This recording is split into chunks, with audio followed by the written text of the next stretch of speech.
Welcome to the Strangers on the Way podcast.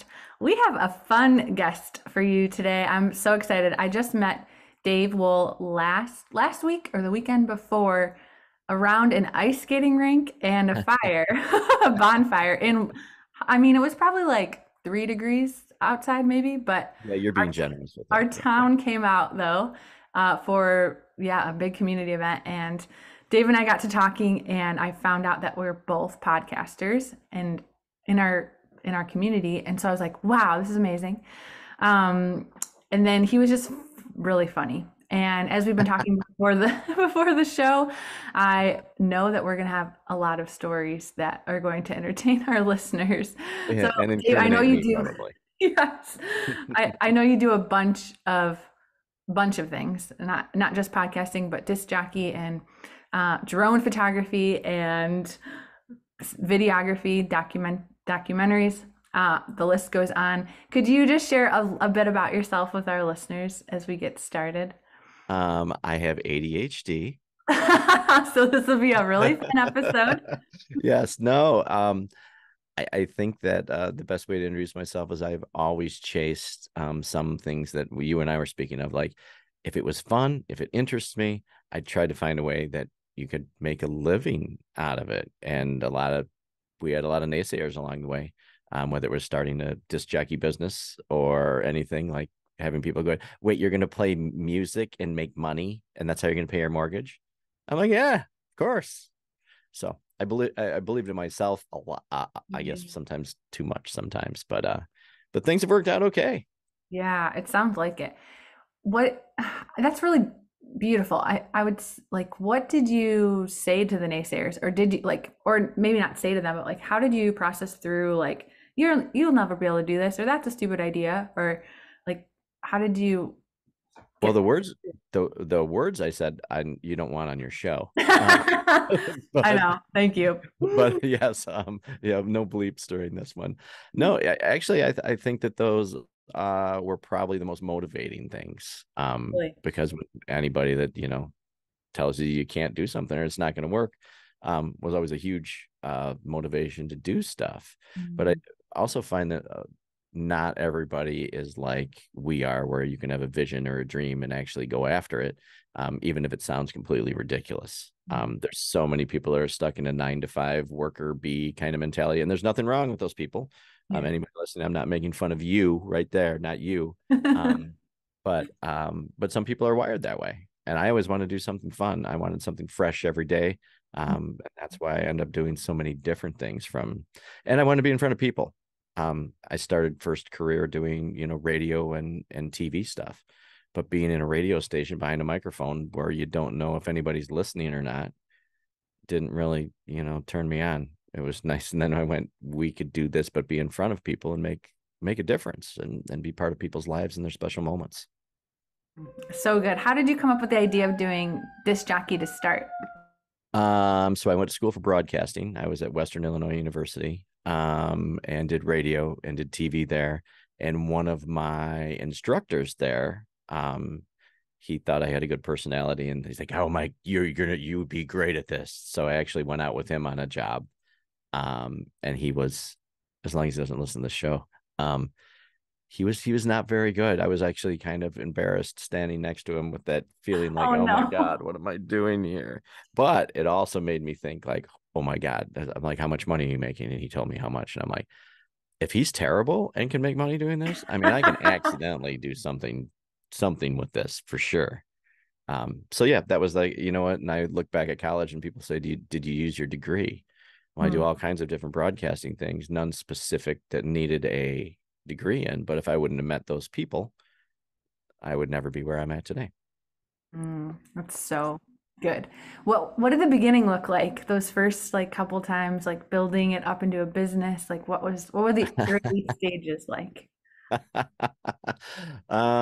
You know, if anybody listening to this knows me, that I'm completely 100% gung ho of getting things started. And I'm not the guy that wants to sit around and talk about it. There was no business plan, there was no marketing meeting, there was nothing. It was, who hires DJs?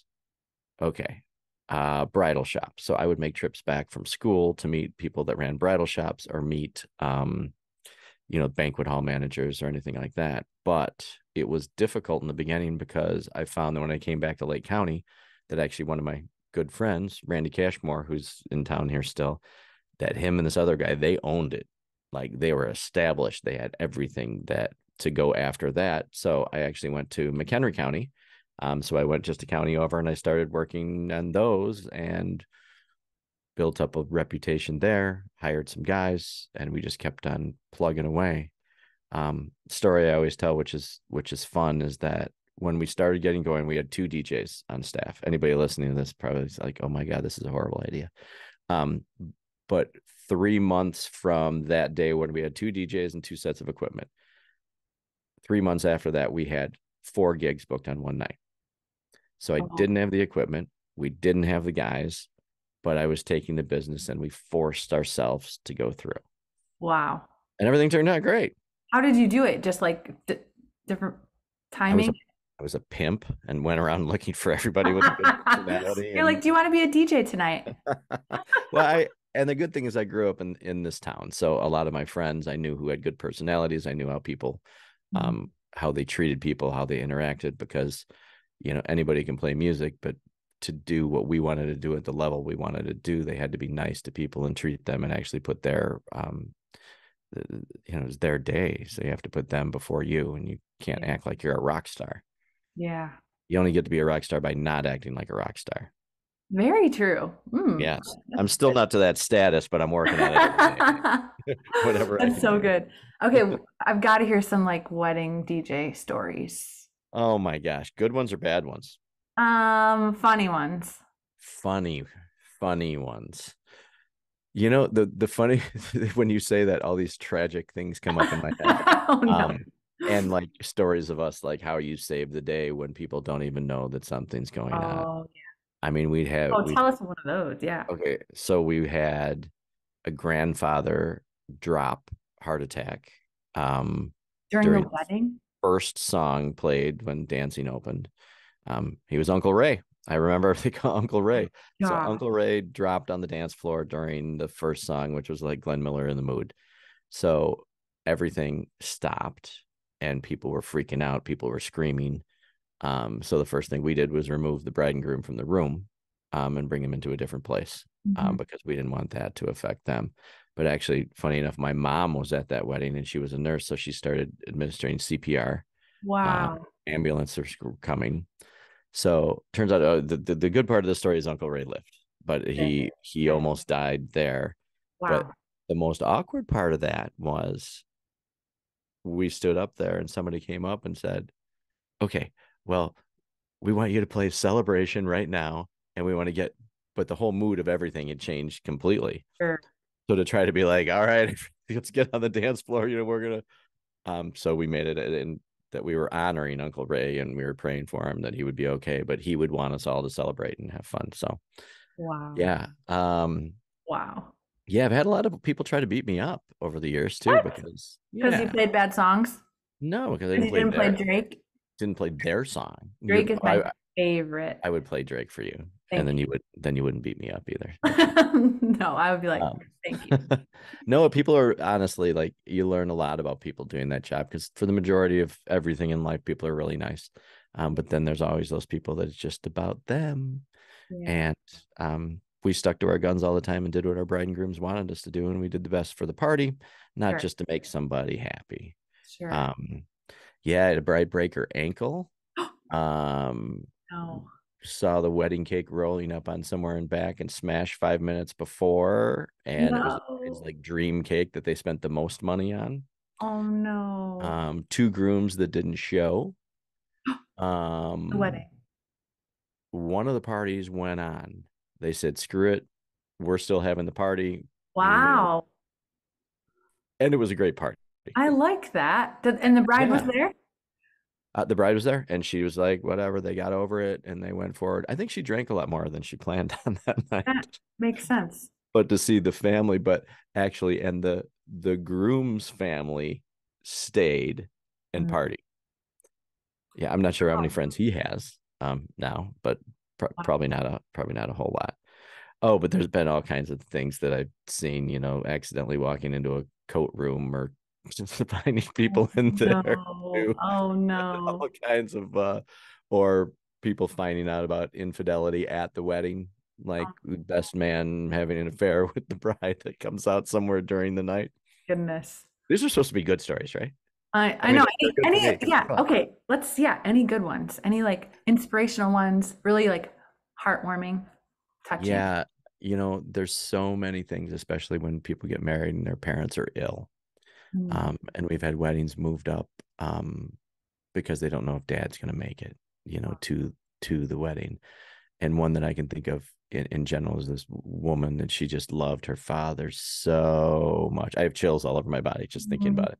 Um, but they moved it up and they did this daddy daughter dance, and he was like in wheelchair, and she had to dance with him in the wheelchair, and he ended up passing away 2 days later. Wow.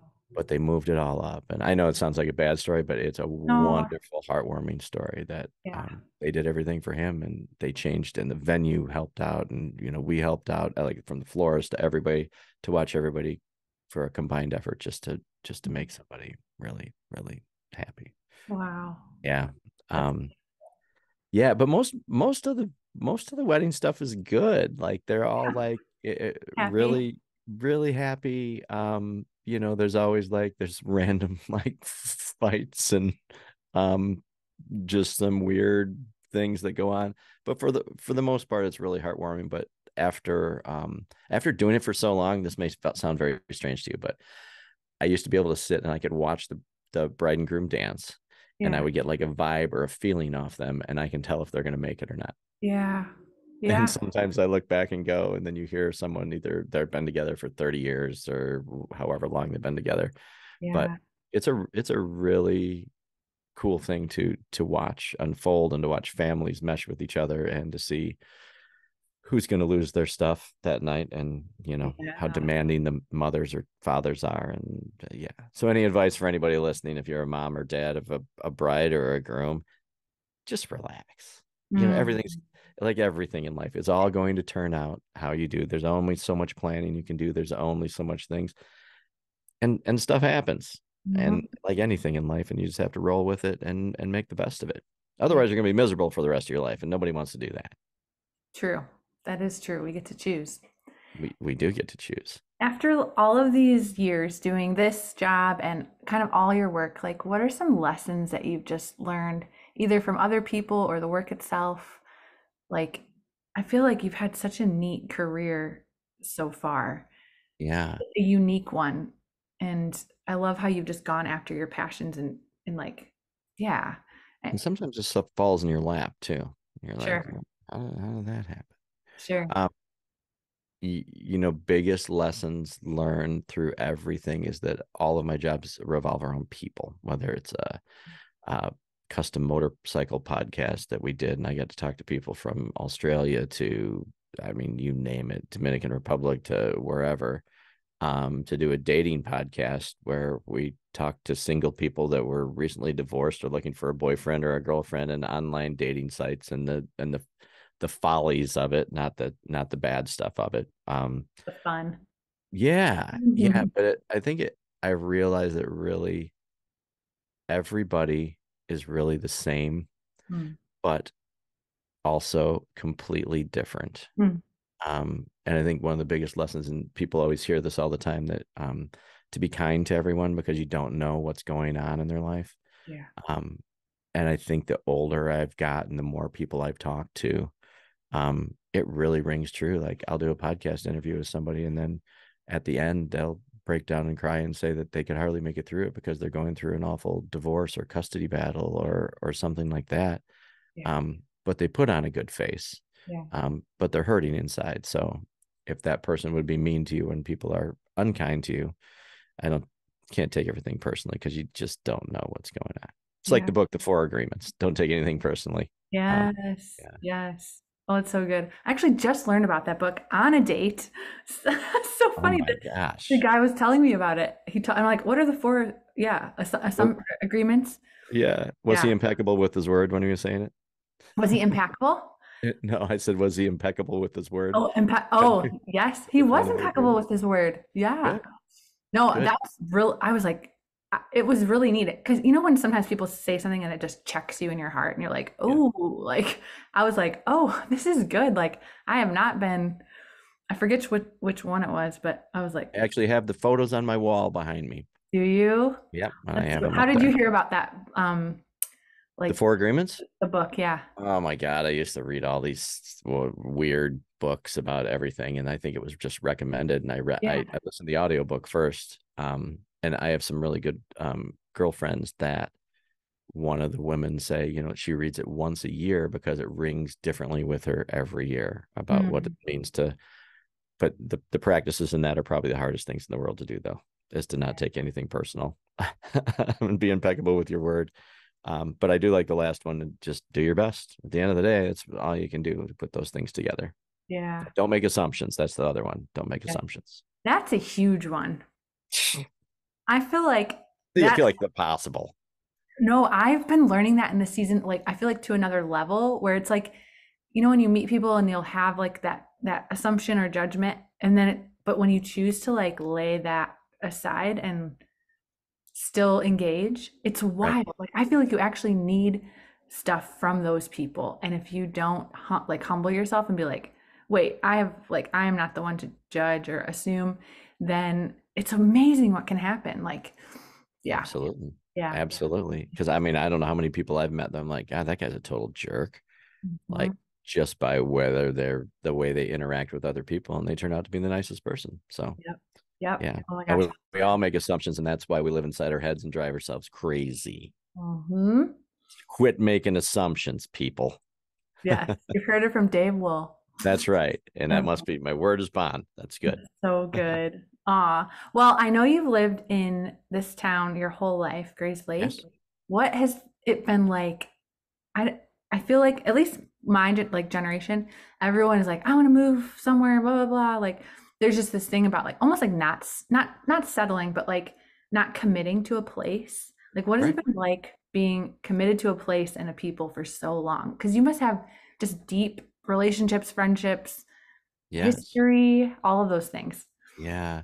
I'm like, It's interesting because now you say that people want to move around and like I would love to move around. I would sure, love to sure, live in different places. That's why I like yeah, to travel so much. yeah, But having a town to live in that is I think it's just the comfort, starting off and growing up here in a small town and having, friends where we ride our bikes everywhere and we go uptown to like, I can still remember riding my bike up and buying my first, tape player at the mm, little drugstore that they had there and saving our money so we can go eat a hamburger special. And but the people that I had relationships with here, now it's funny because now the people that still live here, now they have kids mm. going to school with my kids. Like I don't know how many times we've taken a So, picture of our kids back of their sports jerseys where it's like the two kids sitting next together with the same last names as we did oh, I love that. many moons ago. Yeah, Um, but it's cool because I think our town has a very good community. It's grown a ton, but I think the values and the things have pretty much stayed the same. yeah. I'm not in love with everything that's happened. I wish it'd stay a little bit smaller. And if we could have less traffic and less trains in our town, I would be okay You have with a that lot of too. trains. Yes. So I used to say my podcast episodes say people say, well, how long is the episode? And I'm like, well, it's as long as the Grayslake train. Oh, I love that. Could be 55 minutes, I could be know. 12. You, Yes, you never know. I love Um, that. yeah, but no, this community I'm in love with, and I love the people here. And I feel like I feel extremely fortunate that my town is now giving back to me, and I'm helping share the stories of Yeah. people in our town and the people that I consider heroes and the small businesses. And it's just nice Can to you, see people come together. yeah, can you tell us about that? So your podcast is Discover Grace Lake.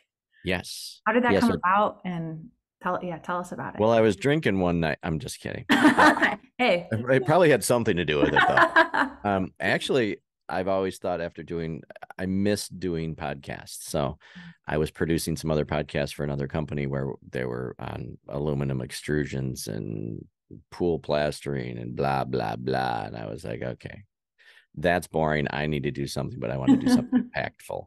Yeah. And because I've been here my whole life, I was actually at Whitney Street having breakfast by myself for some reason because Yes. I would Hey, be don't hate on that. I love breakfast no. by Hey, it turned into a great breakfast. myself. So I just wanted to do, and I had kind of a concept of what I wanted to do. And it was funny. So I walked back from breakfast and I saw one of my favorite realtor gals, my buddy Jody Sinkmars, who's awesome. Um, and so we didn't have an episode out. I just had an idea, and she was like, "Well, I'll sponsor that." And I'm like, Wow. "Oh, wait, we can have sponsors for this?" Oh yeah, because all the other ones we never, had any monetary things that. Sure. But with that, it's given us the opportunity to run contests and do things and Oh, have cool. some big plans to give back to the community in a bunch of ways. Cool. Um, so yeah, it was just one of those things. And then after doing it, I am more on fire about it Mm. 7 months later because I've Mm. got to meet so many cool people that I never would have met, Yes. not in a million years. And I can't believe, like, just when I talk to people, like, well, who'd you record yesterday? Okay, it was a speech therapist, and the next one's whether they're a doctor or a. It's funny how many doctors we've had on, or a real estate agent, or the girl that has she runs classes and teaches circus classes. Cool. I'm like, what? So Okay, so cool. I want to have somebody on the show that teaches unicycle riding. Yeah. Like, but it's cool and they're part of our community, which makes it Yeah. even better. So I made a lot more. I have more friends in Grayslake now than I probably did forever. Yes. That's After good. Yeah. yeah, I yeah. So love that. it's cool, and it's nice to see people come together and support it. The support has been the most overwhelming thing for me. Yeah. That's what I really noticed because I just on a whim went to the event where I met you and I Yeah. didn't know anyone and I don't have kids, so it's kind of like random, but I love meeting people. And I heard around the fire like all of you seemed to know each other and it seemed like you all had been involved in businesses or just the community in some way. And I was like, wow, this is real like you can see that you guys are all really good friends. And I feel like that's like our town. There is this like community feel. It's a really special town. So I It really love is. that you're pulling the stories of the people and Yeah. And I like the unsung heroes, and I don't want to do the politician, and we will, and we have, but yeah. I'd much rather talk to somebody who started their own business, put everything on the line, probably every dime they have to open a little shop on Center Street or wherever it's at, and you know, and just pray that it works. Because Mhm. I've been in that spot too, where you put everything on the line and you believe in your dream and you go for it. Yeah. And I think those people need to be celebrated. Yes. And also letting the town know to support them. And after they hear their story, hopefully they'll shop more locally and do things like that. Yeah. It's so good. I I know sometimes when we launch things and you've done it, I mean, so many different things. Sometimes there's this fear of failure. How did you navigate that? Because I think it actually is a part of the process, like not everything succeeds usually in life. It can, I guess. But how Right. did you like walk through those moments or seasons? Well, I'm a tad cocky. Hey, it's okay. Um, but how about this? I'd like to say I'm confident, not arrogant. How about Confident is that? good. Yeah. So I tried to make sure that the first episodes I do that I knew that people were going to listen to, Yeah. um, no matter what. Yeah. But I didn't realize how many people didn't listen to podcasts. Hmm. Like it was amazing. Like we had to do 3 videos, and I did videos on how to listen to a podcast because people, even with an Apple phone, Okay. slide down, press podcast. Oh, look at that, and then look it up like they do anything else. Um, I think it was challenging too because I know that I think there's like 23,000 people in Grayslake now, Mhm. but to see what kind of numbers we were going to get, plus I think the only part I was really nervous is that we had sponsors and Sure. they were expecting a certain thing for people to listen and get them recognition. So no longer was I doing it just because Dave wanted to have fun and play around. Yeah. That I had some responsibility to make sure to make these folks happy, and hopefully we are, and their Yeah. partnerships are invaluable. And honored that people would want to be associated Yeah. with me talking crap. I think they're a little bit crazy. They're the ones that should be scared. Oh, Um, but the process of starting any business, from the DJ business to starting a motorcycle podcast or starting a video drone business. I had my drone license. I was one of the first like 10 people in the United States to officially have a drone license. Cool. And then when you started going around shooting stuff, like um, we made money doing it, but my most famous, we'll call them famous, videos were stuff that I'd be on vacation and I had it with, and I would shoot something, whether it was like the picture behind me, like the Niagara Falls Mm. video, and some other, ones in the Wisconsin Dells that were end up like the Niagara Falls one was bought by the History Channel, the Mm. Discovery Channel. There's the one in Wisconsin Dells that ended up on a show of hidden swimming holes, Huh. and they found it by browsing YouTube, and Wow. then they call and ask to buy footage. Wow. Those I got paid for afterward, but I didn't like. But we do a lot of real estate stuff, and I like to do creative videos, and I always wanted the newest technology to do the newest, coolest thing. Mm-hmm. That's So, so cool. Where are some of those places that you've filmed that are like most memorable to you? well, Niagara Falls definitely is number one. Yeah. Um, but and some of them probably sound silly because anybody that's ever flown a drone, the way that you look at things after that is Hmm. completely different. Like I see a water tower being built and I need to go get my drone and I need to take a picture of a half built water tower. Like, and I Sure. have one of the ones in Gurnee that I was like, wow, Mhm. I can look straight down on this thing. I like a lot of the nature stuff though. Wisconsin Dells is wonderful just because of the river running through there and all the rock formations and everything. Like we'd rent a pontoon boat and take drones out and just do shots of like really cool stuff. Um, but I think those are my favorite. We've got hired for jobs inside too, which we have one coming up and it's absolutely insane and it takes a lot of skill to do, but it scares the hell out of me. But I've only broken three of them, so I mean, No big what, deal. what could happen? Sometimes they just fall out of the sky. Yeah. Wow. So, but That's yeah, those are some of the coolest ones. I used to take it with me everywhere because you never knew what you wanted to take photos of. Mm-hmm. That's so So, cool. I love how you said like the ones that ended up getting picked up like nationally or internationally came out of like basically recreation yeah, time. I feel yeah, like that is such a there's like a gold nugget in that of our life when we're enjoying it. Like I don't know, things flow out of that place. absolutely. And it's like what we find value in and what we think is cool. It's nice to have other people appreciate as well. Yes. Yeah, totally. And Yes. I found it as therapy too. When we go on these trips, I would go out and go at sunrise Yeah. and go fly through these beautiful things. But when you're flying something like that, your mind is completely on that. So it's almost like a meditation Yeah. and just cruising around I love and that. fun. That's Yeah. so cool. Okay, I'd love to take us all the way back to your childhood. Were you a creative kid as a child? Like I wasn't, what were you like? uh, I was the class clown. I was the I could kid that guess got that. trouble for breaking windows next door. No, I was a respectful kid, but I think we were always doing fun stuff. I was terrible at school. Nothing unless it was creative. I was Sure. horrible at it. I wanted to play baseball Mhm. and I wanted to hang out with my friends Mhm. and chase girls and yeah, and I mean that was but we grew up in a really cool town and that's all we did. I mean, Yeah. we'd come home from school, throw our things on there. I don't remember ever doing any homework Mhm. ever. Maybe that reflected on my grades. I don't know. Now that I look back, I think there's a correlation between those. So But funny. no, it was different. My mother especially always was like, "Oh my God, what are you doing?"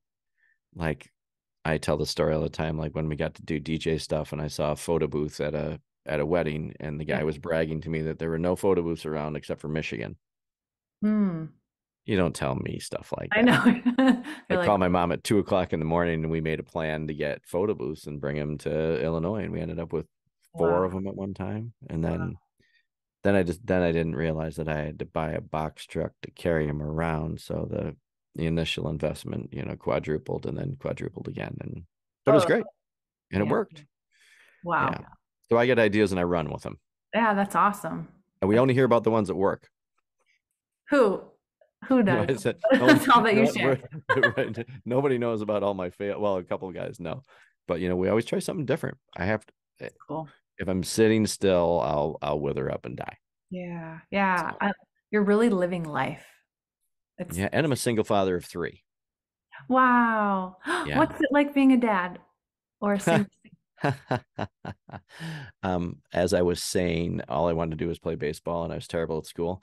My 19-year-old was walking out the door to go to college baseball practice, and he doesn't care about school. He just wants to play baseball, and You I'm might be mad at like him. a dad a bit. Yeah, but he's just me, which he should be punished for. But I have a 19-year-old and I have a 16-year-old beautiful daughter, and she's fun and lovely. And any parents that know that a 16-year-old girl going through the last, 3 or 4 years has been always challenging. Yeah. Because we all know that boys are easier and we're much more well behaved. What? I mean, yes, I didn't say that out loud. In what world? Right. And I have a beautiful 7-year-old boy who is the light of my life. He was born shortly before my mom passed away. So my sister had passed away and my mom got really sick and we're having a baby. And I didn't really plan on having a baby at that point because I was 45-ish, maybe around there. Yeah. Um, but how people say like you lose one and then somebody like is there. So he's like my I think he saved my life. Really? Yeah, Tell me about out that. of all the sadness that you go through from losing a family member and losing your mom, especially because I was a total mama's boy and Yeah. she was my best friend. Um, Mm. so losing her, but then having him, it was like a whole nother.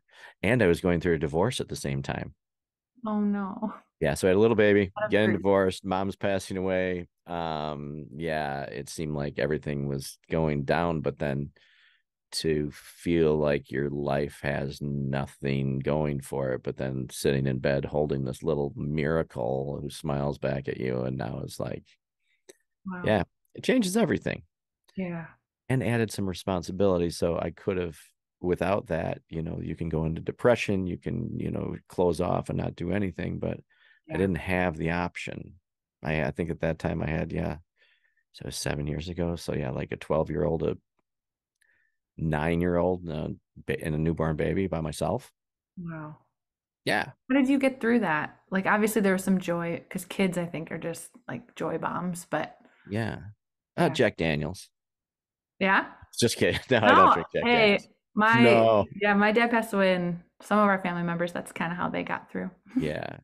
No, you know what? I just, and anybody that would ask or anybody going through that, it seriously, I know it sounds so cliche, but it's one day at a time. And some days when those days are rough, it's one task at a time and find the joy in the little things and make sure that you take time to breathe. You take care of yourself rather than, being destructive, which I think we all have done when bad things happen. But Yeah. just to keep together and realize what's important, because at the end of the day you can't bring back anything, but you can try to raise wonderful human beings that Yeah.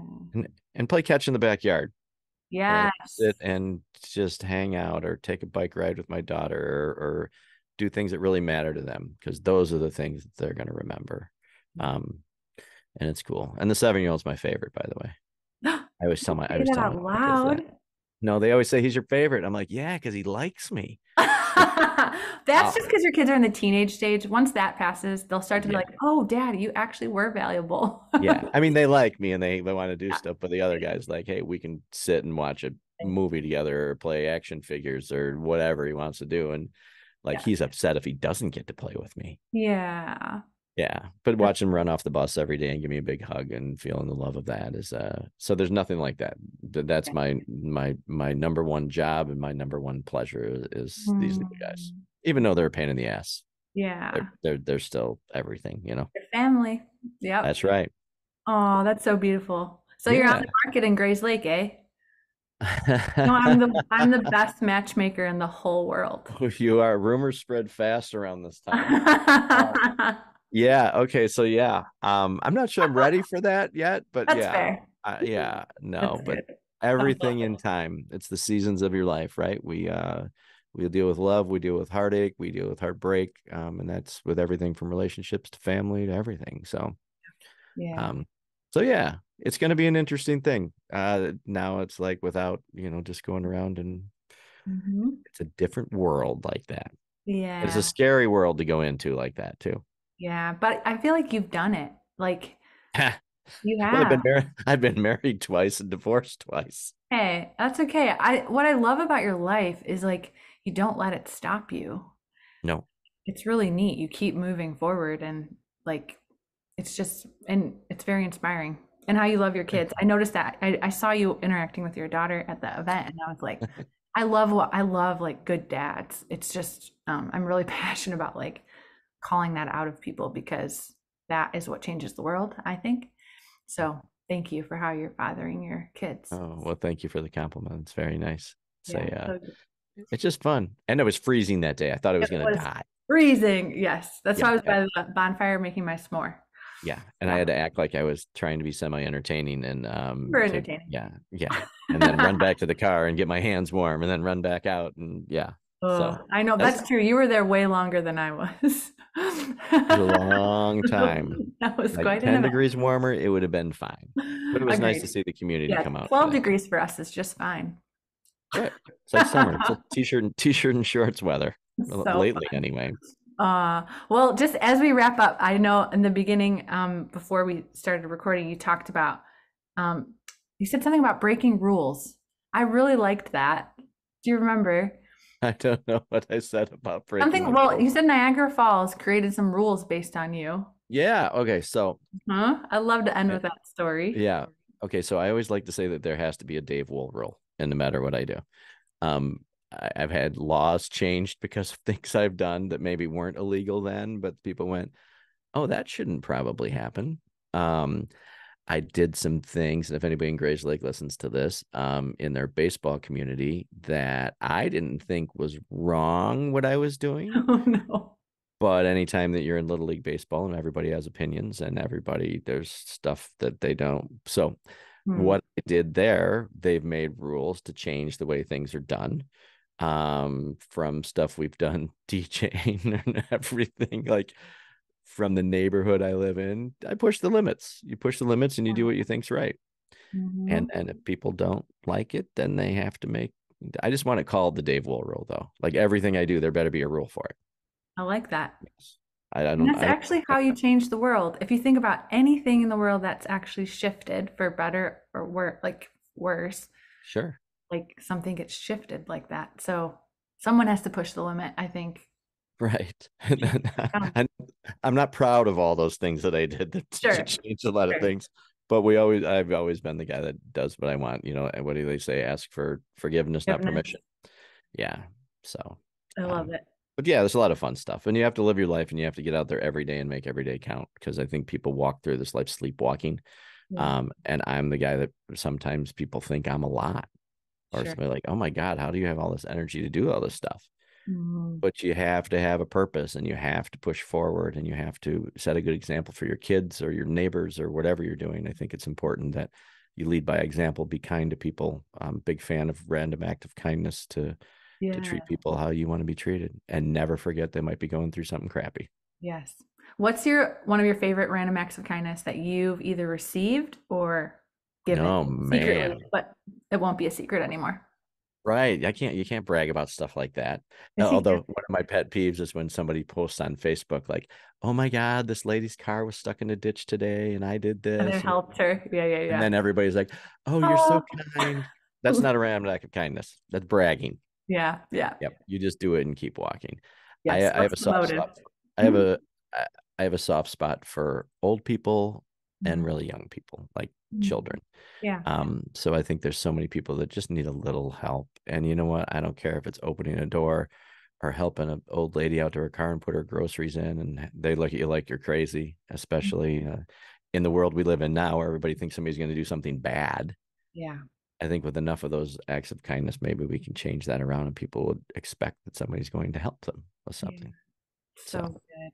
Oh, yeah, Dave, yeah. it was such a joy to chat with you. I think you're awesome. And Oh, for thank you. sharing your stories and your heart. And it was such an honor to have you today. Well, I'm honored and flattered that you asked me. So I appreciate it very much. Thanks so much. Hey, one more thing. Anybody that's listening to this that hasn't listened to your other episodes, I want to say I think what you're doing is fantastic. I was Mm, blown away by the interviews you did and the short stories that you read out of the book that you have. It's great. And I love your concept of just that because you appreciate people. Mm, I think maybe that's why you and I get along so well. yes. That you really appreciate people. So anybody listening, go back and listen to every episode that you have. What an endorsement. Thanks, Dave. Really Thank you. appreciate it. It's an honor. People are the best. I think, yeah, if we don't get to know each other, what's the point of life? Amen. Connect, connect, connect. Yes. So Oh, thanks so thank you much. again. Mm.